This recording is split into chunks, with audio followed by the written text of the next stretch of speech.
al CONCAP per la confiança que depositar en nosaltres per a fer aquest estudi. Honorable conseller, Carles Duarte i amigues i amics que esteu així aquest matí, en primer lloc tinc que fer un agraïment molt explícit en nom de Ramon Llopis i meu per aquesta confiança, perquè realment s'ha posat en les nostres mans una bateria d'enquestes que hi ha que dir que per primera vegada coneguem unes enquestes de tanta qualitat. Nosaltres estem acostumats a treballar en enquestes i no és freqüent trobar aquesta qualitat. Per la seva capacitat d'abarcar temes que no són investigats habitualment i sobretot per la introducció de preguntes que tindrien un cert aire qualitatiu que li permeten donar a la investigació una mirada que creguem que és nova. Realment, nosaltres des del principi pensàrem que les enquestes eren importants, però no hi havia que contestar-se en les enquestes. No era possible fer un treball de camp extens, malgrat això, l'estudi, per al que pugueu llegir-lo en la seva totalitat, veureu que en la part final incorpora les intervencions que varen fer unes 14-15 persones que li presentàvem un quadern en blanc i li demanaven que durant 15 dies escrigueren les seues activitats culturals. A més, jo vaig mantindre entrevistes en aquests dos grups que varen ser extraordinàriament enriquidores. Jo crec que aquesta part qualitativa és cada vegada més necessària en aquestes investigacions, com ara veurem. En segon lloc, les enquestes permetixen investigar el que jo cada vegada més denomine la cultura administrada, és a dir, aquella que interessa a les institucions, siga públiques o també siga a les indústries culturals. Però la cultura va molt més enllà. I això justament el veurem quan, al comparar el mapa de les pràctiques culturals que se deriven de les enquestes i el mapa social, no es produeix un acoplament. Hi ha grups socials que queden fora d'aquest mapa. Per què? Perquè la seva cultura no està inserida en el marc de la cultura administrada. Jo m'imagino que moltes de les persones que esteu així treballeu en algun àmbit de l'administració. Doncs la cultura hem de tindre clar que és més que allò que nosaltres administrem i que allò que nosaltres investiguem. I si no tenim clara aquesta qüestió, certament estem privilegiant un model de cultura que és hegemònic en la societat contemporània, perquè són els poders hegemònics els que la defineixen, mentre que altres grups culturals queden com a incultes o senzillament fora del mapa. Aquesta és una perspectiva important que la investigació permet assolir quan comparem, com ja he dit, el mapa social, el mapa de l'estructura social i el mapa de les pràctiques culturals que es deriven de les enquestes. En tercer lloc està el gran canvi de lo que denominem ja cultura digital, perquè vivim en una societat digital. També en els estudis, i nosaltres així d'alguna manera podem haver caigut en el mateix defecte, encara que hem tractat d'advertir des del principi que les coses no són així, que la cultura digital no és una cultura al costat de les altres. Parlem de les arts escèniques, parlem de la cultura audiovisual, i després investiguem la cultura digital. Doncs la cultura digital ja no és una cultura al costat de les altres, sinó que travessa tot i modifica tot. En uns casos, senzillament, de forma destructiva, perquè elimina pràctiques d'intermediació o pràctiques de producció, en altres perquè permeteix redefinir totes les pràctiques culturals d'una manera nova. Ara es pot veure teatre sense anar a un teatre. Ara es pot preparar un viatge d'una manera detallada molt més abans d'haver anat a visitar els museus. I després d'haver anat a visitar els museus se pot fer una relectura posterior en profunditat a través d'això que denominem realitat augmentada. Per tant, la cultura digital no és una cultura al costat de les altres, sinó que és el règim de comunicació que modifica tot. Aquesta crec que és una premissa important a tindre en compte, perquè jo així també en alguns moments parlaré com si fos una al costat de l'altra. I ja no és així, i no ho serà més així. De la mateixa manera que en el seu moment la cultura letrada reorientava la cultura oral i totes les formes culturals, ara la cultura digital reorienta, redefineix i trastoca totes les pautes culturals.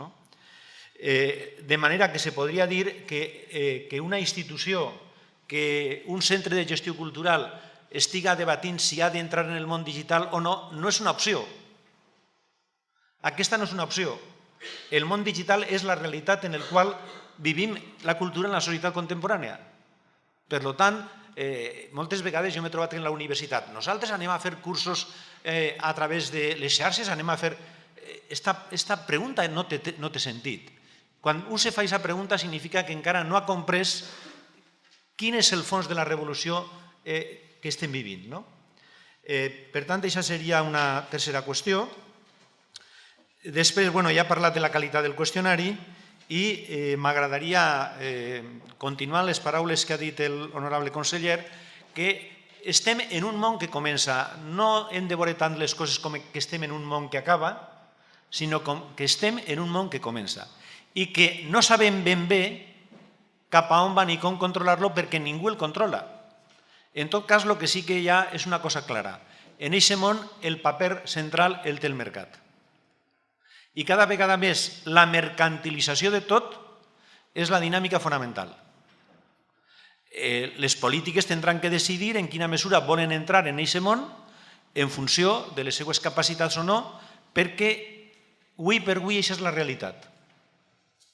La realitat del mercat i cada vegada més com vegem un número molt reduït de grans corporacions que són les que controlen l'accés a tot, la googlització de la cultura crec que és un fet absolutament indiscutible. Ara, com podem actuar davant d'això? Aquesta seria una altra qüestió, que seria abordar els riscos culturals en la societat digital. Però jo avui me vaig a centrar més en la presentació de l'informe. L'informe, com aneu a veure, té 5 apartats. En primer lloc, una ràpida pinzellada per la perspectiva històrica, perquè tenim la sort de comptar amb enquestes des de principis d'aquest segle fins a l'última que nosaltres ja no hem pogut incorporar de 2015 en la seva totalitat. Hem incorporat sí les de 2013 i 2014, la de 2015 ja ens arribà quan el treball estava tancat i en procés d'edició, però sense dubte és interessant que sapigueu que la Generalitat té una enquesta de 2015 que introdueix algunes preguntes noves i que serà molt interessant explotar un poquet més endavant. Així, aquest és el període, són 15 anys, però 15 anys molt importants, perquè en aquests 15 anys, com ara veurem, se creuen dos fenòmens extraordinàriament rellevants i que no estan tan deslligats com a primera vista pugui aparèixer, que és la revolució digital i la recessió econòmica, la gran recessió. Aquests dos fenòmens estan molt més lligats de lo que pareix a primera vista. En segon lloc, l'estudi s'endinsa en una perspectiva intergeneracional.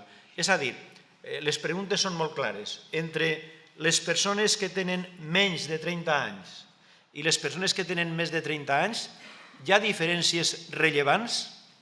Quines són aquestes diferències i quines conseqüències podrien tindre? Hi ha una fractura generacional en la societat catalana? Per tant, aquest capítol està centrat en marcar les diferències entre la població jove i la població adulta, d'edat avançada, etc. El tercer capítol centra la mirada exclusivament en la població jove entre 15 i 30 anys i això permet analitzar aquesta població des de totes les variables que són rellevants: edat, sexe, gènere, nivell educatiu, classe social, ocupació, situació laboral, fins i tot llengua parlada, una sèrie de variables que, com veureu, donen molt de joc per entendre els diversos universos culturals en els quals està inserida la joventut. El capítol quart tracta de construir una tipologia. Si d'alguna manera podem dir que hi ha elements de les pràctiques i dels interessos culturals que conformen universos específics entre la població, quins serien els que nosaltres podríem definir? I entrarem, per tant, a veure quins són aquests universos, perquè crec que per a qualsevol de nosaltres està clar que no podem plantejar estratègies d'increment de públics de manera indiferenciada.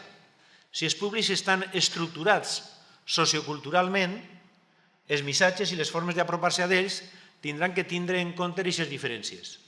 I finalment hi ha un apartat de conclusions que és més bé de reflexions sobre què és la participació cultural i quins dilemes planteja la participació cultural en la societat actual.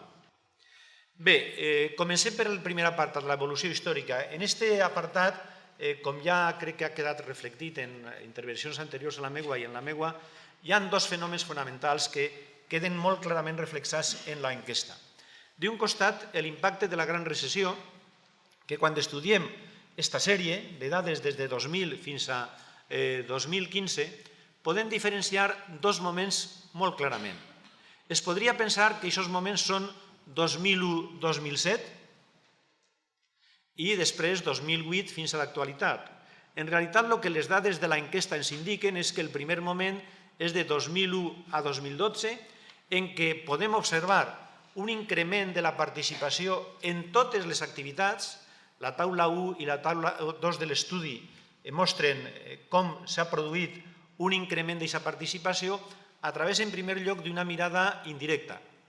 Encara que els qüestionaris canvien a lo llarg del temps, lamentablement, en la investigació a través de qüestionaris és molt difícil trobar que un qüestionari fet en 2002 i un qüestionari fet en 2014 mantinguen el mateix tamany de la mostra, la mateixa població, les mateixes preguntes, la mateixa categorització de les preguntes. Això pràcticament és impossible, lamentablement.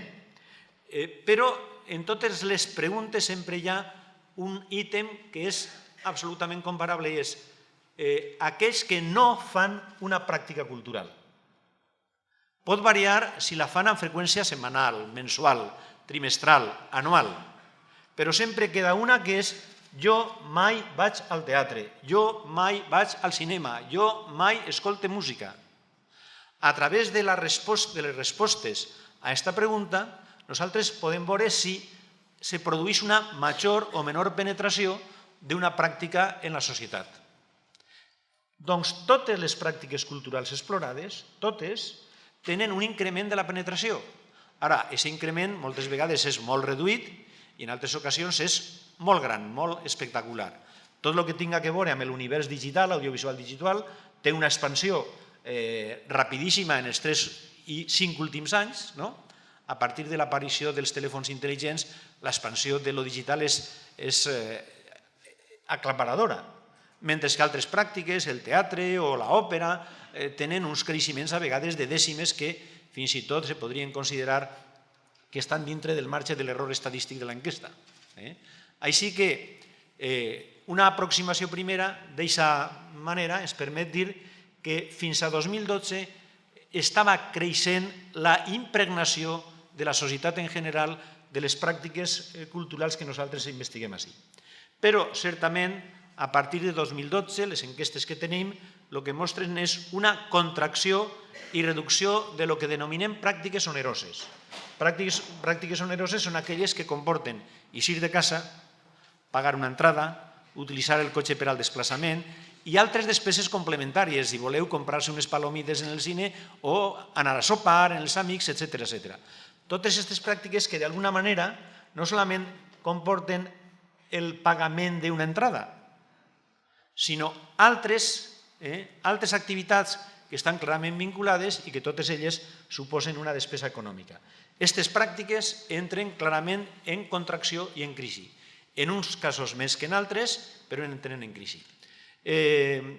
Pareix que en l'últim any, les dades de l'últim any, indiquen que s'estaria produint, si no un canvi de tendència, una situació en la qual hauríem arribat al fons d'aquesta caiguda, perquè s'està produint una situació de manteniment de les dades de l'any anterior. Però, clar, la diferència que hi ha entre les dades d'enguany i les de 2002 o 2006 és encara abismal. Estem molt lluny d'un procés de recuperació. Estem senzillament en un procés segurament d'estabilització de la caiguda. Això és el que de moment indiquen tota una sèrie de dades que tenen a veure, com dic, en aquestes pràctiques que poden ser des d'anar a concerts fins a comprar llibres, etc. Però sobretot el que considerem més significatiu és el que denominem desplaçament de motius. I en aquesta gràfica el podeu veure claríssimament en aquesta taula. No sé si des d'allà del fons la veureu, jo faré una lectura així per damunt per als que no pugueu veure-la, però en aquesta taula el que tenim és les persones que diuen que no han anat a determinades pràctiques per quina raó, per quin motiu. El preu, manca d'interès o manca de temps són les tres variables que nosaltres hem seleccionat perquè són les més citades. Hi havia moltes altres variables que s'incloïen en la pregunta, però aquestes són les tres més citades. I observareu que entre 2006 i 2014 s'ha produït clarament un desplaçament dels motius.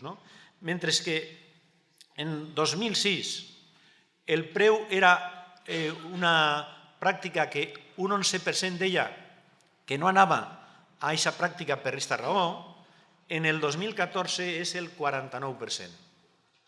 Fixeu-vos el vot qualitatiu que s'ha produït en aquests 8 anys. La manca d'interès, per el contrari, era la causa o la motivació més destacada en l'any 2006. En l'any 2006 i en totes les enquestes anteriors, sempre la manca d'interès, tant en les enquestes de Catalunya com les que hem treballat sobre Espanya, aquesta era la raó fonamental. Però l'impacte de la gran recessió se tradueix en que ara és el preu i no la manca d'interès que ha caigut, com vegeu, a un 13%. Si parlem del cinema, passa algo semblant. El preu era un 15% i ha passat a un 60%, la manca d'interès era un 26% i ha passat a un 7%. Si parlem del teatre, el preu era un 11% i ha passat a un 60%. El teatre és la pràctica que més caiguda ha experimentat. La manca d'interès era un 48% i ha caigut a un 33%. En els museus el preu era un 2% i ha passat a un 45%. I la manca d'interès era el 49% i ara és el 38%. La manca de temps sempre apareix també com a significativa, però mai havia sigut la primera. Si després farem un anàlisi, òbviament, per estratos d'edat, sí que és cert que el temps per a determinats estratos és la variable fonamental. Per a les persones casades que tenen fills, òbviament la manca de temps és una raó fonamental. Però ara que estem veient la població en general, com podeu adonar-vos, la conclusió és un desplaçament de motius que està derivat o és el resultat i l'impacte de la gran recessió. Hi ha altres preguntes en l'enquesta que ens permeteixen corroborar aquesta mateixa visió de la importància que ha tingut la gran recessió en les pràctiques culturals, sobretot les pràctiques culturals, per dir-ho així, externes o fora de la llar. Però si la gran recessió és el primer factor important, el segon és les tecnologies de la informació, la comunicació i l'organització. Vull dedicar unes paraules a aquesta definició que és nostra i que no se troba habitualment per ahí, però que creiem que és important subratllar-la. És molt habitual parlar de les TIC. Nosaltres veureu que en l'informe parlem de les TICO, perquè les tecnologies actuals dels últims 10 anys no són solament d'informació i comunicació, sinó fonamentalment ens permeteixen organitzar-nos d'una altra manera. Aquesta és la clau més important. Les aplicacions que permeteixen que contacten persones que volen fer excursions el cap de setmana en un lloc determinat per anar a passejar per l'interior de les comarques, això no existia amb anterioritat.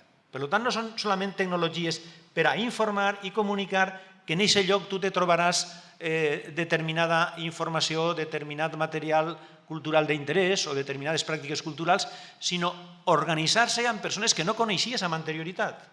Anit parlàvem, Ramon i jo, d'aquestes aplicacions que permeteixen a determinades persones que fan d'entrenadors esportius dir a tal hora, a les 8 del matí hem quedat en la platja per a fer una hora de pràctica de running o de lo que siga, que no es coneixen prèviament.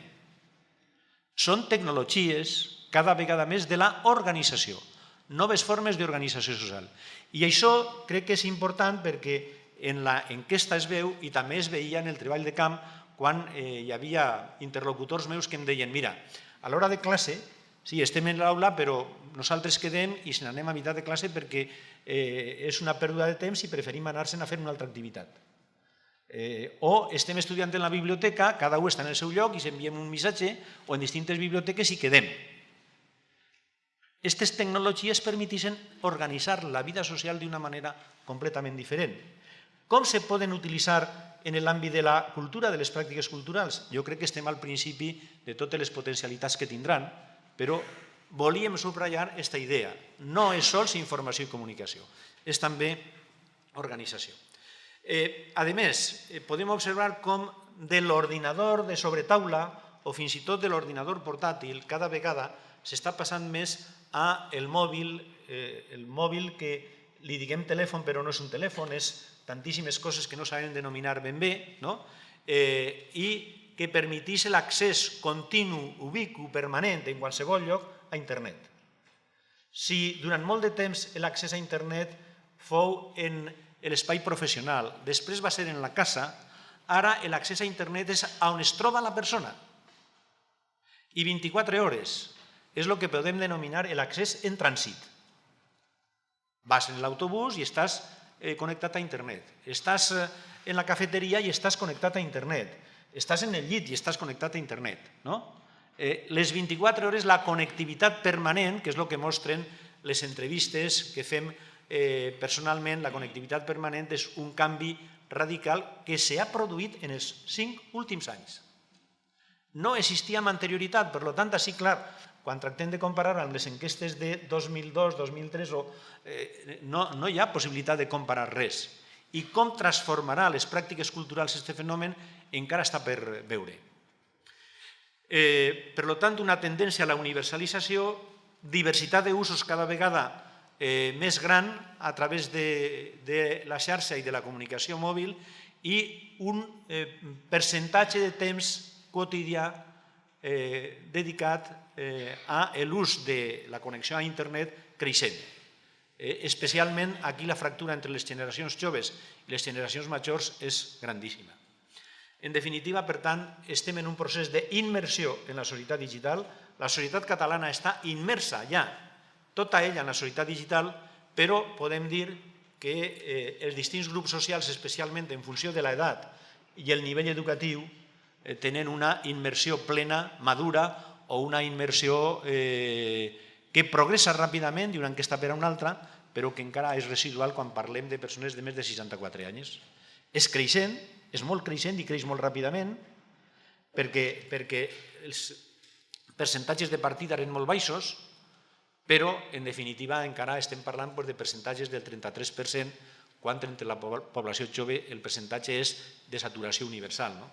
Així que aquest és el gran canvi i aquests dos grans canvis s'entrecreuen per moltes raons que jo no tinc ara l'ocasió de desenvolupar així, però sobretot ho deixes perquè, en certa mesura, la crisi justament està provocada per la revolució digital, per com se canvia l'escala dels processos socioculturals, especialment dels culturals. Així que la crisi podem veure-la com un fenomen aliè a la revolució de les tecnologies, però no és cert. Un dels factors que permetís entendre la crisi actual i les desestabilitzacions dels processos productius que aniran produint-se en els propers anys té que veure amb aquesta revolució digital. Quan ara parlem de robots ja parlem més de bots que de robots, perquè els bots són algoritmes, no tenen presència física, veritat? Per tant, aquesta transformació que està en marxa va a trastocar tota la forma en la qual nosaltres hem entès tots els processos de creació, de producció, de consum, etc. I jo crec que hi ha que estar atents davant d'ella perquè afecta també a com se distribueixen les riqueses, entre altres les riqueses culturals. La cultura també hi ha que veure-la com un bé que s'atesora, que determinades persones tenen capacitat de concentrar molta riquesa cultural i altres poca. I aquesta revolució afecta també a aquest procés de distribució dels béns i els serveis culturals. Dit això, el segon apartat aborda la qüestió de la perspectiva intergeneracional i en la perspectiva intergeneracional la pregunta fonamental que hi ha que fer-se, com ja he comentat abans, és la de l'existència o no d'una fractura. Sabeu que hi ha molta literatura sobre la revolució cultural intergeneracional, especialment en aquells investigadors que venim treballant sobre les enquestes mundials de valors, però més enllà d'una imatge general de que les cohorts més joves són portadores de valors, de pràctiques, sempre que són noves i que desafien l'establishment dels adults i canvien d'una manera o d'una altra aquest establishment, què és el que està passant en l'actualitat? Doncs la conclusió fonamental la teniu ahí. En el marc d'un consens relativament ampli sobre la concepció de la cultura i la seva dinàmica i una estructura de pràctiques força similar entre els joves i els adults, primera idea, per tant, hi ha un consens relativament ampli sobre la concepció de la cultura, ara el veurem, i la dinàmica de la cultura, i també una estructura de pràctiques que és molt similar. L'anàlisi permet assenyalar l'existència de diferències significatives entre la població jove i l'adulta que poden ser degudes a tres efectes. A l'efecte cicle vital, en quina etapa del cicle vital se troba un? Està en una etapa d'estudi, d'emancipació, està en una etapa de construcció d'una llar diferenciada de la dels seus progenitors, està en una etapa de criança, està en una etapa de niuit, en quina etapa del cicle vital es troba? I, per tant, aquesta és una variable que determina moltíssims consums culturals. Els consums culturals de pares i mares de progenitors que tenen fills menors de 18 anys són consums culturals clarament diferenciats del reste. Són consums molt diferenciats, perquè en realitat no consumeixen per a d'ells. Una part important dels consums que realitzen es fan per a socialitzar a la seva prole. Aleshores, aquesta qüestió del cicle vital és importantíssima. I justament la gent que tenim entre 15 i 30 anys, un percentatge reduït es troba ja en aquesta situació. Es troba en situació de criança. I estos se diferencien clarament d'aquells altres que són persones que estan vivint en casa dels seus pares, però ja en una edat, 18, 25 anys, que tenen un grau d'autonomia cultural extraordinària que els joves d'altres generacions anteriors no havien tingut. Per tant, quan comparem en l'interior de la categoria jove, el cicle vital és una variable importantíssima, com aneu a veure. En segon lloc està la variable cohort, és a dir, les persones que han nascut en un mateix període històric, en una mateixa etapa, tenen unes característiques determinades. I així tindríem tota la qüestió dels natius digitals. Totes les persones, això que es diu ara els millennials, la generació X, la generació Z, etc., és perquè d'alguna manera en el seu procés de socialització primària s'han trobat en unes condicions socioeconòmiques, tecnològiques, culturals, que tenien una semblança extraordinària. Foren de classe alta, de classe mitja, a nivell educatiu, les característiques de la societat en aquest moment els conformaven d'una manera determinada, veritat? Per tant, això és l'efecte de cohort, que les diferencien de totes les altres cohorts. I en tercer lloc tenim l'efecte període històric, que de nou, en el que jo acabo de dir, tenim un bon exemple. La recessió és un efecte de període històric. Ens afecta a tots, però de manera diferent en funció del cicle vital i en funció de la cohort a la qual perteneixen. Tots estem afectats per aquest mateix període, que és un període d'austeritat, de flexibilitat dels processos laborals, però de manera diferenciada. Doncs per a comprendre les diferències és important tindre en compte aquestes variables, aquestes tres variables. I dit això, anem a veure algunes dades. Respecte a la significació de la cultura, que són preguntes que ha introduït per primera vegada les enquestes de la Generalitat de Catalunya, trobem diferències i consensos, que ara veurem. En quant a les preferències i interessos, podem classificar les preferències i interessos en aquells que són transversals, aquells que són clarament juvenils i aquells que són de persones adultes. Veurem ara també quins són uns i quins són altres. En tercer lloc, hi ha un predomini juvenil molt clar en les pràctiques següents: cinema, les sèries, la música, videojocs, informàtica, esports i lectura. Aquestes pràctiques tenen una impronta juvenil claríssima. És important subratllar alguna d'elles perquè, per exemple, se sol dir que els joves d'ara llitgen menys que els d'abans. La lectura és una pràctica juvenil, clarament juvenil. Per tant, hi ha prejudicis respecte a la meva generació, que és la primera generació letrada de la història perquè tots passem per el sistema educatiu, hi ha uns prejudicis generacionals respecte a la generació jove, però lligen més que nosaltres. Una altra cosa és si lligen el mateix. És obvi que no lligen el mateix, ni els mateixos mitjans, però són més lectors. I en quart lloc també està tota la qüestió de la dimensió lingüística, en Catalunya tan important, que un primer tret que subratllem és que el 94% de les persones que han participat en l'enquesta entenen el català, solament un 40% realicen l'enquesta en català i solament un 36,5% entenen que el català és la seva llengua d'identitat. Amb la qual cosa, fixeu-vos, tot l'univers de la població enquestada es permet veure ja unes primeres diferències que són extraordinàriament significatives. En el nostre treball hem entrat més a fons en la qüestió de la llengua i, en tot cas, podeu veure-lo i, si de cas, podem parlar després. Respecte a la concepció de la cultura, com vos deia, l'enquesta per primera vegada ens permet fer una aproximació com la que teniu així, que és, l'enquesta té una pregunta que és oberta, en la qual se li demana a la gent que diga amb què associa la cultura. La paraula cultura, què és el que li fa vindre a la imaginació al cap. I després, totes aquestes preguntes, respostes obertes, han estat categoritzades en les que teniu aquí. Educació i família, criança dels fills, coneixement i ciència, estil de vida, valors i creences, literatura, oci, viatge i diversió, museus, art, altres, història i tradicions populars. També la cultura és algo elitista i snob. Què hem fet nosaltres en aquesta gràfica que teniu? Hem fet un anàlisi factorial de correspondències que permetís, com en una coctelera, mesclar les variables, en aquest cas d'edat, i aquestes categories culturals per a veure quin grau d'associació tenen entre elles.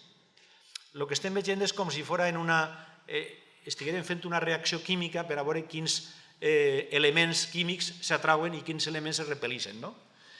Aquí el que trobem és que les generacions més joves, 14, 19 anys, 20, 24, 25, 34, constitueixen un enclau cultural que està vinculat a la cultura com a tradicions populars, la cultura com a història, la cultura com a art, museus, oci, viatge i diversió. Aquestes són les que predominantment, mai parlem d'exclusivitat, predominantment són els conceptes que associa les generacions joves amb cultura. Dues coses hi ha que destacar d'elles. Primera, que són els més clàssics, els més legitimistes. Tradicions populars, art, museus, història. És a dir, han interioritzat molt la idea de la cultura legítima com a cultura. L'alta cultura com a cultura. Però al mateix temps el ventall és obert. Tradicions populars per un costat, cultura popular, i per un altre, oci, viatge i diversió. És a dir, que en la generació jove trobem aquesta dualitat que és molt interessant. Una visió per un costat legitimista, però també una visió més oberta de la cultura. En canvi, quan pugem ja a 45-54 anys, tenim una associació amb la literatura i l'estil de vida.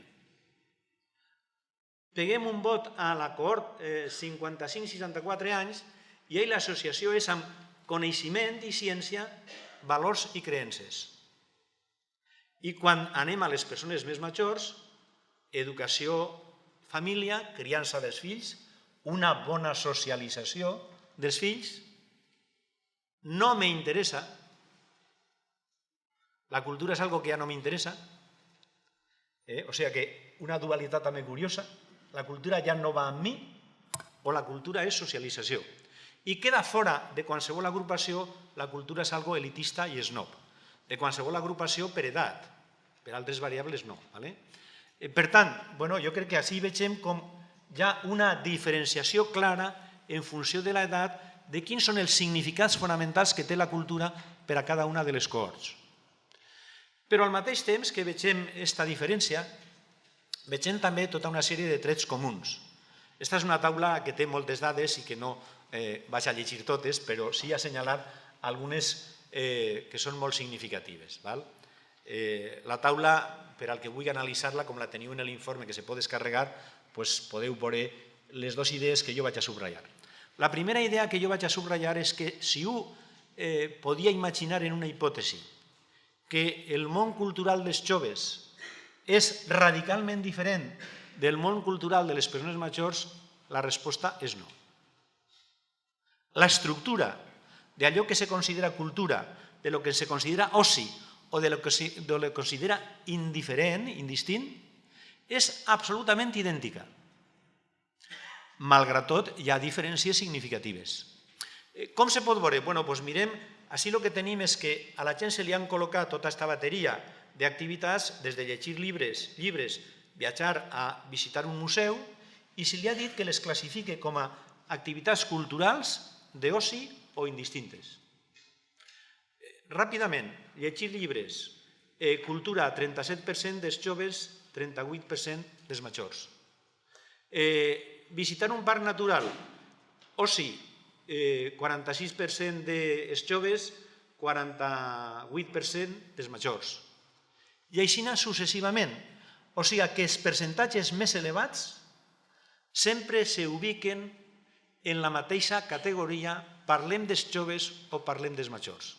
Una estructura de la cultura, com per una altra banda ho pensa, que calia esperar, una estructura homogènia de la cultura, perquè estem parlant en definitiva del nostre model de cultura occidental, català, etc. No estem parlant de la cultura musulmana, no estem parlant d'altres societats que tindrien un altre concepte de la cultura. Així que una extraordinària homogeneïtat, per tant, des d'aquest punt de vista, cap fractura generacional. Ara sí, hi ha diferències, i aquestes diferències estan, com dèiem abans, en què els joves tenen una visió més oberta de la cultura, incloïssin en el repertori de lo que són activitats culturals més coses que les generacions més adultes. Passem a un altre aspecte, com us deia abans, investigar els interessos i veure si hi ha interessos predominantment juvenils, interessos predominantment adults, interessos predominantment transversals. I ahí teniu clarament com són interessos predominantment juvenils, escoltar música, veure pel·lícules, sèries en línia, descarregar-se música, pel·lícules, sèries, etc., connectar-se a internet, jugar a videojocs, assistir a un concert de música actual, anar al cinema, són les pràctiques que clarament, quan comparem, són predominantment juvenils, amb diferències positives molt significatives sempre a favor de les cohorts joves. En canvi, assistir a un concert de música clàssica, llegir diaris, anar a la biblioteca, anar a l'òpera, visitar monuments i jaciments, llegir revistes, apareixen amb un perfil més adult. I aquí algú dirà, però si en les biblioteques el que hi ha són estudiants, com és possible? Estem parlant dels interessos i no de les pràctiques. Entre els interessos i les pràctiques tots tenim contradiccions. I el que no, que alce la mà. Veritat? De tal manera que en la investigació també observem de forma sistemàtica que els interessos sempre són més amples que les pràctiques. El que la gent diu que li interessa sempre és més ample que el que practica. Clar, és que el que practiques està condicionat per molts factors. Primer, tens les competències necessàries per entendre les obres que s'exposen en un museu? Perquè te pot interessar, però si no tens les competències serà avorrit i te n'aniràs. T'interessa l'òpera? Sí, m'interessa l'òpera. Puc dir que sí que m'interessa l'òpera en l'enquesta, però vaig a l'òpera? Així que aquest és un aspecte molt important perquè a l'hora de fer polítiques culturals erraríem si se guiàrem exclusivament per als interessos i no tinguérem en compte les contradiccions. I les contradiccions són de molts tipus. Hi ha, per exemple, gent que diu que no li interessa la televisió, però se passa moltíssimes hores davant de la televisió, perquè queda mal dir a la persona que l'entrevista que veu la televisió. Veritat? Aleshores, dir, escolta, que m'interessa la televisió, no m'interessa la televisió. Això passa especialment en les classes altes educades. Diuen que, en fi, que la televisió no els interessa gens. Però, a l'hora de la veritat, el percentatge més elevat el tenen ells. Així que la qüestió de la cultura, com jo crec que ja va quedant clar, és una qüestió també de contradiccions, ambivalències, ambigüetats, que l'exploració d'ella és extraordinàriament interessant i rica i que no podem defugir-la a l'hora de fer planificació i polítiques culturals. Per tant, juvenils, adultes, transversals. Anem ara, en el mateix sistema, a veure ja en un àmbit concret, que és l'àmbit de la web, tipus de webs consultades segons el grup d'edat. I tenim claríssimament juvenils un ventall ample, adultes exclusivament 3 i les altres transversals. Per tant, riquesa d'ús del món digital per part dels joves, pobresa, si se vol dir així, de la dieta digital de les persones majors. Entre els joves, webs de premsa esportiva publicada en paper, webs de revistes, webs de ràdios, webs de televisions, portals de pel·lícules, portals de música, portals de videojocs, xarxes socials, blogs o webs personals. I entre els adults, fixeu-vos el canvi, webs de bancs i caixers, webs d'administracions públiques, webs de premsa generalista publicada en paper. És a dir, com la funció dels adults determina les webs instrumentals que visiten. No són webs per plaer, no són webs pròpiament culturals, són webs clarament instrumentals. Després ja tenim les transversals. Seguim en aquesta mateixa dinàmica, activitats culturals realitzades en la xarxa, per tant, ara sí que estem parlant de la declaració d'activitats que se realitzen segons el grup d'edat. Juvenils, descarregar música, veure pel·lícules, escoltar música en línia, jugar a videojocs en línia, descarregar pel·lícules, veure o compartir fotografies, veure televisió en línia, descobrir artistes nous, descarregar videojocs, descarregar programari, cercar informació d'artistes favorits, descarregar llibres. Adultes, llegir notícies i diaris. Per tant, més que una fractura d'accés al món d'internet, a la societat digital, de lo que estem parlant és una fractura dels usos i de la intensitat dels usos. El que passa també en la televisió. Tot el món veu la televisió, però quina televisió se veu, això també el tenim analitzat en l'estudi, quina televisió se veu, o en els llibres, el percentatge de persones que llegeixen llibres, quins tipus de llibres llegeixen. No és tan important el fet de llegir, sinó quins tipus de lectures se fan. Això me permet fer una introducció breu a un concepte que després teniu en les conclusions. Nosaltres creguem, des de fa ja algun temps, Ramon i jo pensem que estem investigant mal la cultura, o per a ser més correctes, l'estem investigant amb una metodologia que és insuficient, perquè en el qüestionari se'ns pregunta de manera parcel·lada. Tu llegeixes llibres, tu fas això, tu fas allò, però en realitat cada un de nosaltres el que té és un règim de pràctiques culturals i d'interessos culturals de la mateixa manera que tenim un règim gastronòmic. Ens l'haja dictat o no el doctor, cada un de nosaltres té una sèrie de preferències culinàries, gastronòmiques, i organitza el seu hàbit alimentari d'una forma determinada. Les regles que organitzen aquests hàbits alimentaris són més importants que els condiments, perquè amb els mateixos condiments se poden fer règims completament diferents. Doncs en la cultura passa el mateix. Lo important, de cara al futur, el que nosaltres voldríem fer a partir d'aquestes enquestes, amb nous materials, és comprendre els règims culturals de les persones.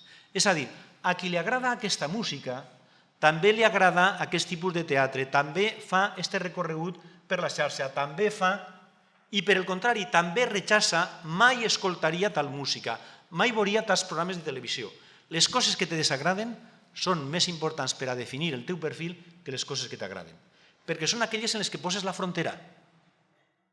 Mentre que el que t'agrada és més obert, el que te desagrada és el límit de lo tolerable. Doncs això en les enquestes no s'investiga. Vos vaig mostrant, per tant, la potencialitat que té l'instrument i al mateix temps les seues limitacions. Bé, Les fractures generacionals se poden rastrejar, per tant, en una sèrie de variables que jo sintetitzo així. La concepció de la cultura, ja l'hem vist, els sistemes de motivacions. Per als jovens, els preus és un factor molt més important que per a la resta de generacions. 17 punts de diferència. La connexió i ús d'internet, el 91% dels joves està connectat a internet front al 71% de la resta de la població. El temps dedicat a internet, 2 hores o més de 2 hores al dia, 60% contra 30%. La disponibilitat d'ordinador portàtil o no, 79% front a 56%. La utilització de Facebook, 76 front a 42%. La lectura de diaris, a l'inrevés, 30,5 front a 43%. La lectura de diaris en format digital, 41 front a 28%. El mòbil per a accedir a internet, 66 front a 33%. Mai jugar a videojocs, 48 els joves front a 84%. L'escolta de música cada dia, 81 front a 53%. Assistència a concerts, mai assistir a concerts, 49 els joves front a 71 els adults. I moltes d'aquestes pràctiques tenen a veure amb el distint grau de capacitat de mobilitat que tenen els joves i el grau de mobilitat que tenen les persones majors. En definitiva, per tant, sí que hi ha tota una sèrie de diferències que jo no he presentat així de manera exhaustiva entre les cohorts joves i les cohorts més madures dintre del marc d'una mateixa concepció de la cultura. Aquesta és la tesi. El marc de la concepció de la cultura no ha canviat, però hi ha diferències. I aquestes diferències, com després encara veurem més bé al construir la tipologia, tenen a veure fonamentalment amb el grau de maduració de cada cohort en la societat digital. Això és el que determina fonamentalment ara les diferències. El grau de maduració de la societat digital per cohorts. El capítol dedicat a diferències internes, com ja vos he comentat, és el més extens, és extensíssim, perquè aborda totes les pràctiques per sexe, gènere, per grups d'edats, per situació laboral, per nivell d'estudis, per classe social i per la llengua parlada. Per tant, és un capítol que ja vos podeu imaginar que veure totes les pràctiques culturals una a una per aquest filtre és un capítol extens, però no acaba ahí. I llavors se'm permet fer un anàlisi, continuar l'anàlisi factorial per correspondències que creguem que es fa per primera vegada aplicat a la cultura en la societat catalana, en el qual vos vaig a mostrar una sèrie de mapes que tenen moltíssima informació, que hi ha que veure'ls durant temps per a poder extraure tota la informació, però tenen l'avantatge de mostrar tota la informació agregada. Cada un d'aquests mapes, què és? Doncs aquí tenim el camp dels gèneres periodístiques i de revistes de la població entre 14 i 30 anys. I què hem combinat? Els distints tipus de lectures que apareixen en l'enquesta, de periòdics i de revistes, amb totes les variables que teníem.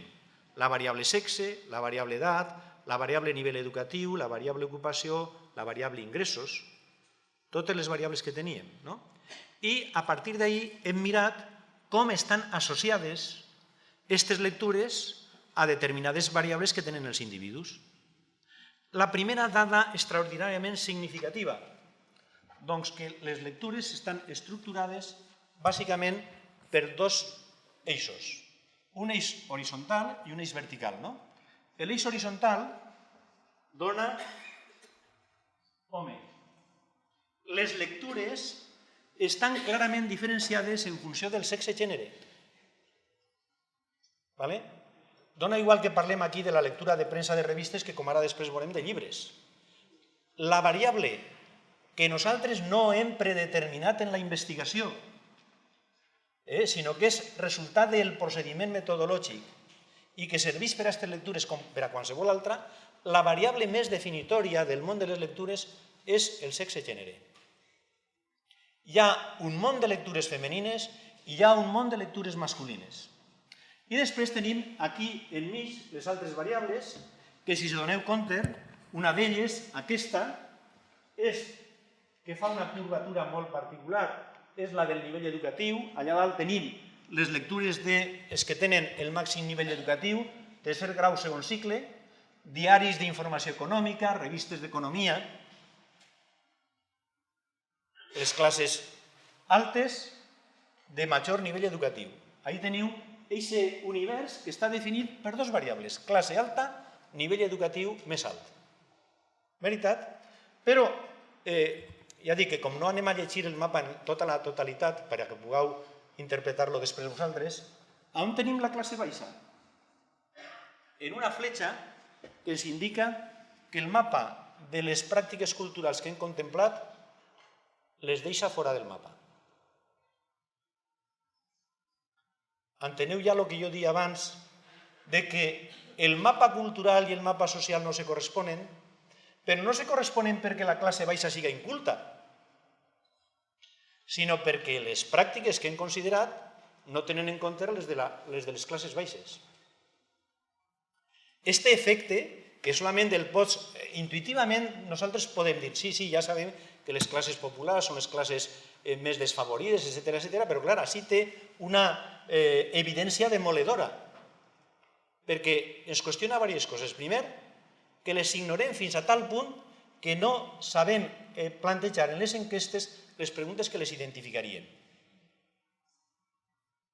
O sigui que són pobres en molts sentits.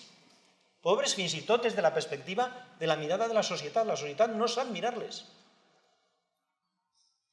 I bueno, després, com podeu veure, hi ha tota una sèrie de lectures que ja dic, podeu mirar més en calma perquè tenim molts mapes i no puc estendre'm en el detall de cada un dels mapes. Este és el camp de la lectura de llibres entre la població de 14 a 30 anys. De nou, dona home. La variable que més separa els dos universos. I de nou en el centre, però amb una verticalitat menor, les variables classe social i nivell educatiu. I vegem que allí està associat a classe alta, a nivell educatiu, l'assaig. I aquí, la classe baixa, que ni tan sols apareix associada a les lectures de religió que sí que estan dintre del mapa. La classe baixa queda de nou fora del mapa. És que no llig res. Què lligen els que en les enquestes diuen que no lligen? Aquesta és una gran pregunta que tindríem que plantejar-nos quan podem fer programació cultural. I la nostra programació cultural cap a qui va dirigida? Cap a qui va dirigida? És a dir, qui són els públics nostres? I per què són aquests públics i no altres? No tindrem una visió de la cultura endogàmica, autorreproductiva, que aquells que se manifesten interessats en la cultura que administrem són per als que programem? Crec que les dades en aquest sentit de l'enquesta són molt significatives. De nou, vos dic el mateix que ara és difícil poder entrar en tots els detalls perquè cada mapa és que és un univers per a poder parlar hores i donar una classe sobre cada mapa. En aquest cas tenim el camp dels gèneres audiovisuals entre la població de 14 i 30 anys. De nou apareix home-dona, però ja subratllar la distància és menor i a més en una inclinació cap a la verticalitat, el que vol dir que aquí la classe social està tirant més dels homes, la classe social alta està tirant més dels homes que de les dones que tira més la classe social baixa. I tenim en els homes i tota una sèrie de pràctiques, jocs socials, pel·lícules western, eròtic allà dalt, mireu l'univers este, que interessant, eròtic, aplicacions d'entreteniment, ciència-ficció fantàstica, acció i aventures. En canvi aquí tenim lectures de la salut, lectures de drama i música vinculada a l'univers femení, també lectures infantils. És a dir, que aquí la variable sexe és una variable gènere claríssimament. És una variable dels rols assignats a la mujer en la cura de la salut, en la socialització dels xiquets, claríssimament. Mentre que les lectures dels barons són lectures més autocentrades. Insistís que donaria xoc a moltíssimes lectures. I després tenim la variable classe social i la variable nivell educatiu, en la qual trobem audiovisuals documentals, educació, thrillers i suspens, I aquí baix, perquè pròpiament el fons està així, les pel·lícules de terror, per una altra banda, associades també a l'edat, que se posiciona verticalment. L'edat se posiciona verticalment. Activitats culturals, exposicions i espectacles. Aquí la variable edat és la més important en l'eix horitzontal, mentre que la variable sexe té un recorregut menor. Fixeu-vos, la variable edat és la que té el major recorregut. Les variables de classe social i nivell educatiu, que sempre apareixen verticalment, nosaltres no hem predeterminat com tenen que aparèixer. És la metodologia la que predetermina dient que és una jerarquia, que el nivell educatiu i la classe social són jerarquies, i aquestes jerarquies estan estretament associades. No són idèntiques, veritat? Però estan estretament associades. Esto té una conseqüència important, perquè nosaltres, jo crec que encara perteneixem a una generació que té a veure l'educació com allò que contrarresta la variable econòmica. I la realitat és que la reforça. Els sistemes educatius actuals, en els quals vivim nosaltres, no són sistemes de mobilitat com prediquem, són sistemes de reforçament de les desigualtats. I aquí els mapes estan mostrant-lo una vegada tras una altra. I finalment, el de la música. De nou, la música, quina és la variable que estructura la música? No el gènere, l'edat.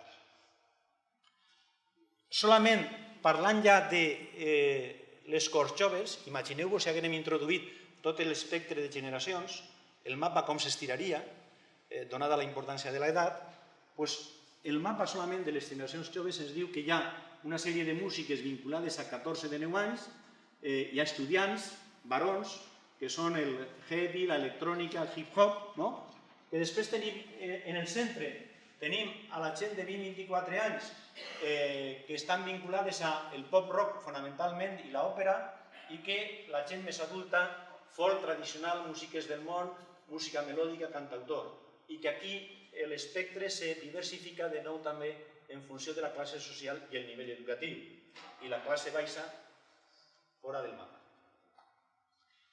Les conclusions fonamentals al presentar-vos aquests mapes serien les següents. La primera, que quan nosaltres plantegem se poden crear nous públics, els públics se poden crear d'una manera molt limitada en funció de les característiques que te demostren aquests mapes. No hi ha una vareta màgica per a dir si abaratim les entrades vindrà més gent a l'òpera. Gaetano Mosca ja deia en el segle XIX que els ponts són llocs en els quals pot anar a dormir tota la gent, però solament van els pobres. I Bourdieu deia que les esglésies estan obertes per a tot el món, però també cada vegada entra menys gent. Per tant, la qüestió no és gratis total. La qüestió és una altra. La qüestió és si se tenen les condicions socials de possibilitat, que és el que estem veient en aquests mapes, per a que una pràctica determinada puga estar vinculada a la teua realització personal. Perquè si tu no la sents vinculada a la teua realització personal, podràs fer un consum momentani. Per què? Perquè els amics s'han empenyat, escolta, per què no vens avui a nosaltres a l'òpera? Doncs va, els amics són tan importants que avui aniré a l'òpera. Com deia una xica que jo vaig entrevistar aquí en Barcelona, deia, mira, per a mi els amics són sagrats, hi ha moltes coses que fan que no m'interessen res, però mentre per a mi els amics siguen sagrats, jo aniré. Ara, el dia que aquests amics deixen de ser els amics sagrats, i això passarà, deixarà d'anar. Aleshores, la qüestió és si les pràctiques culturals les fem per raons autofinalitzades o per raons instrumentals. M'explique. Vivim en un moment en el qual la cultura s'ha d'explicar sempre per la seva funció econòmica. La cultura és important en el PIB, la cultura produeix llocs de treball, la cultura no sé quan, la cultura no sé menys, o s'explica per raons polítiques, la cultura contribueix al domini polític. No, és que la cultura s'ha d'explicar per si mateixa. Per a que la gent valori la cultura, té que produir significat en la seva vida. Si no produeix significat en la seva vida, ja podem fer els programes que vulguem, que Com dic, un consum circumstancial se podrà produir, però un consum perdurable no, la fidelització no. La fidelització requereix canviar les condicions socials de possibilitat que fan que les persones consumisquen i s'interessen per unes coses i no per altres. I en el canvi d'aquestes condicions de possibilitat hi ha una qüestió fonamental, i és que la primera política cultural és una política educativa en la infantesa. Si les competències no s'adquireixen en la primera infantesa, les competències per a el disfrutar la bona música no s'adquiriran. Si les competències per a disfrutar de la bona lectura no s'adquireixen a una edat temprana, sinó que t'imposen les lectures escolars i són una obligació quasi carcelària, tu no disfrutaràs de la lectura.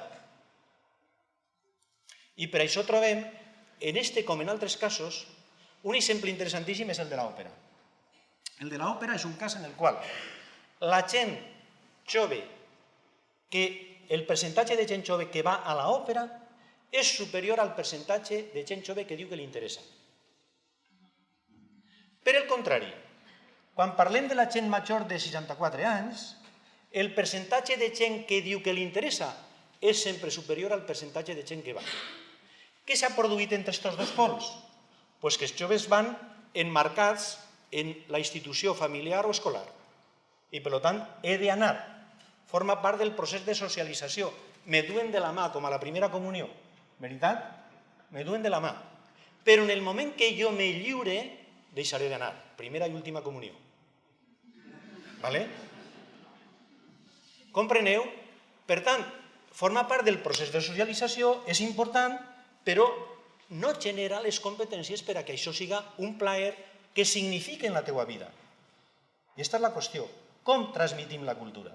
La cultura la transmitim com algo que és obligatori o la transmitim com algo que experimentalment és significatiu en la pròpia vida, en la pròpia experiència personal. Bé, doncs jo crec que tot això, com vegeu, ens permet arribar a aquest tipus de conclusions de les quals l'última que voldria subratllar abans de passar a la tipologia i acabar la presentació és que la classe social continua important en el segle XXI. I aquesta classe social en el segle XXI ve, a més, tamisada per el nivell educatiu. Així que, de nou, com s'adquireix el capital educatiu determinarà com se realitzaran després les pràctiques culturals. Fins a tant punt és així que quan tenim dades que diferencien entre formació professional mitja, batxillerat i formació professional de grau superior, els que eren amics fins al moment d'arribar a la formació professional i el batxillerat diversificaran els seus gustos i les seues pràctiques per a tota la vida. Les enquestes en això són meridianes. Quan tenim dades que desagreguen el nivell educatiu a aquest nivell, la trajectòria cap a la formació professional orienta cap a unes pràctiques culturals, la trajectòria cap al batxillerat orienta a altres. Per exemple, en jardins botànics o parcs temàtics. Jardins botànics és una pràctica de gent que s'orienta cap al batxillerat, parcs temàtics és una pràctica de gent que s'orienta cap a la formació professional. Així que el que veiem és que totes les pràctiques culturals estan estretament relligades a totes les variables socials. Cada un de nosaltres que està treballant des d'un equipament concret ha de conèixer això si vol fer polítiques sensibles a les característiques de l'estructura social en la qual viu. I per anar acabant, anem a parlar de la tipologia. La tipologia cultural de la població catalana i de la població jove, perquè aquí hem combinat les dues, que jo crec que és molt interessant, encara que ja hem dit que també ens agradaria poder fer un estudi semblant exclusivament de tota la població, veient tota l'estructura. Doncs aquí hem fet un anàlisi metodològic certament un poc sofisticat, que no vaig a entrar i a explicar, perquè tenim l'explicació en el llibre, però que, en primer lloc, ha analitzat els interessos per a veure com s'agrupen els interessos. I al analitzar com s'agrupen els interessos hem trobat els grups que teniu ahí. La cultura lletrada, aquells que predominantment estan interessats per la cultura lletrada, és que predominantment les interessa la cultura audiovisual, és que predominantment les interessen les arts escèniques i és que predominantment les interessa el món digital. 4 tipus, grosso modo, d'interessos, veritat? Quan anem a les pràctiques, com ja vos deia abans, l'univers es restringeix i ens apareixen 3 tipus. Les pràctiques clàssiques i lletrades estan associades. A qui li interessa la música clàssica li interessen les pràctiques lletrades, per tant, formen un únic grup des del punt de vista de les pràctiques. Els audiovisuals i els digitals. L'univers de les pràctiques sempre és més reduït que l'univers dels interessos. A partir d'ahir hem vist en distintes aproximacions on estan les diferències i aquí veiem molt clarament que entre la gent que té fins a 30 anys i la gent major de 30 anys la diferència més gran, la abismal, se produeix en l'interès per la cultura digital. Fixeu-vos la diferència.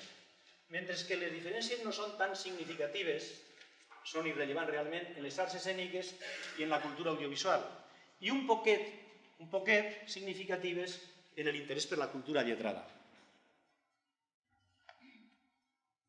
Així vegem el mateix, però hi ha una errada. Tinc que advertir-vos que hem de corregir algunes xicotetes errades que s'han produït en el procés d'impressió. Quan se maqueten les coses, a vegades ballen algunes de les dades. La línia groga que teniu dalt no correspon, com diu baix, a l'interès per la cultura audiovisual, sinó en coherència amb el que hem vist abans en l'interès per la cultura digital i viceversa. La línia blava és l'interès per la cultura audiovisual. És a dir, que vegem que quan analitzem les cohorts, la cultura digital diferència claríssimament de 15 a 19 anys, de 20 a 24, de 25 a 29, diferència menys de 30 a 34, de 35 a 39, i torna a diferenciar, però ara, per la caiguda que experimenta, en les cohorts de 50 a 64 i 75 i més anys. O sigui que és una variable que atravessa les altres formes de pràctiques i crea una diferenciació interna en la societat molt gran, que s'equilibrarà en el moment en què se produïsca el relleu generacional de les cohorts madures. És a dir, que aquest fenomen se resoldrà sense política.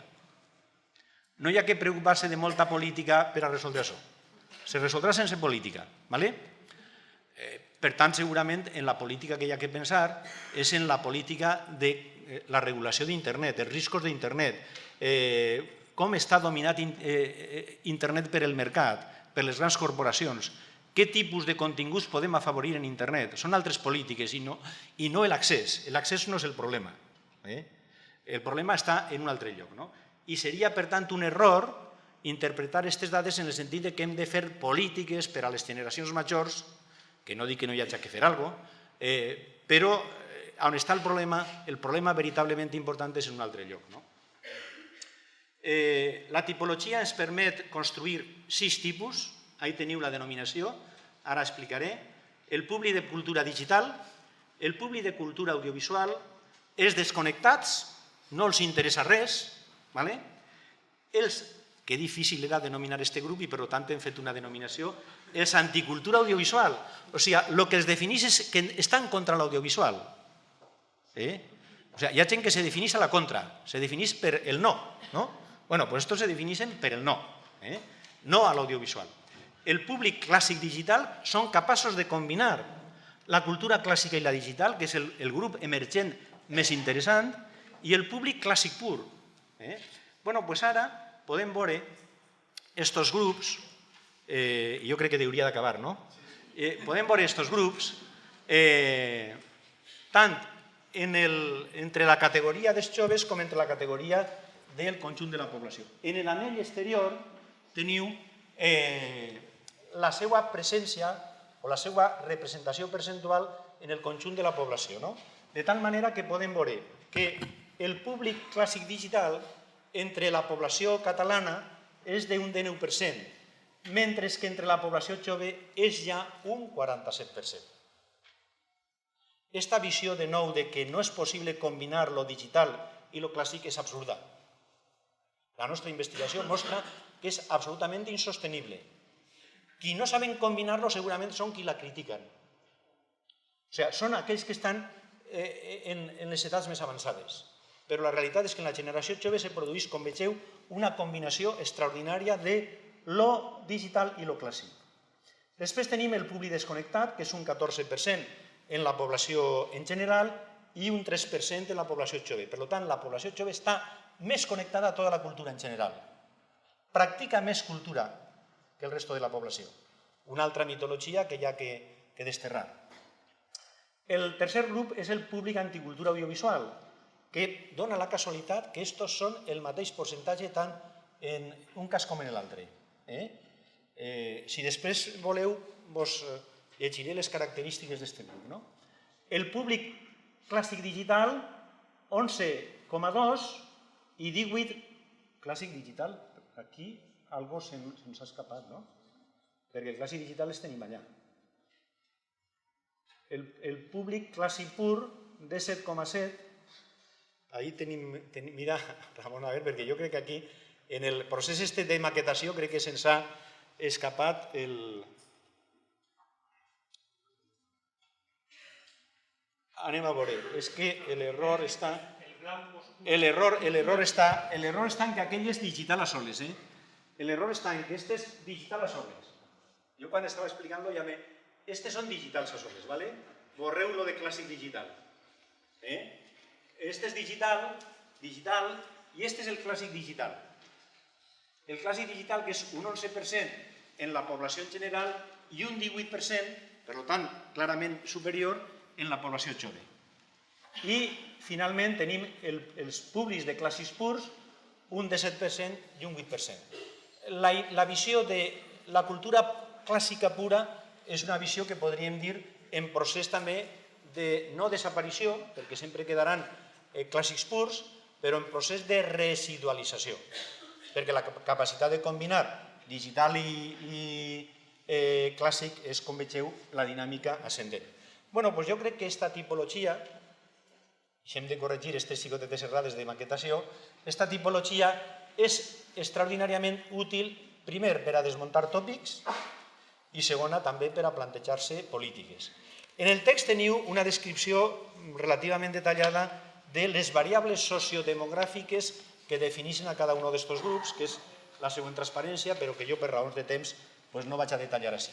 Dir, per acabar, que el llibre no conclou merament en aquesta descripció de lo que nosaltres hem analitzat, sinó també se comprometem, expressem les nostres opinions.